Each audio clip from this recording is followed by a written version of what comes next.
আৰু ৰঙাটো কোনোবা আদিবাসী মানুহ এজনী আমাক পুহিব দিছিলে, আমি পুহিলোঁ, ডাঙৰো হ'ল। পেডিগ্ৰী খুৱাই মানে প্ৰশান্ত ৰাজখোৱা মোৰ মাইকী গাঁও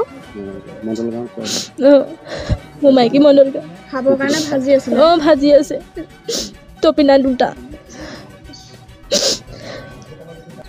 ৰাতিপুৱা আমাৰ কুকুৰ দুটা মেলা আছিলে। দেউতাই যেতিয়া ধৰিবলৈ গৈছিলে তাৰ আগত ডেগ লগাই আছিলে। আমি অফ কৰিবলৈ গ'লোঁ কাৰণ আমি বেকাৰী আছে, আমাৰ ৰাতি 12-1 বাজি যায় আমাৰ বেকাৰী শোৱা অকণ মানে ৰাতিপুৱা আমি দেৰিলৈকে শুওঁ। সেইটো সময়ত যদি ডেগটো লগাই আমাৰ কেনেকুৱা লাগিব। আমি সেইটো অফ কৰি দিলোঁ 5:30 মানত। তাৰপিছত সেইটো ভাঙিলে, ডেগটোও ভাঙি পেলাইছে তেখেতৰ।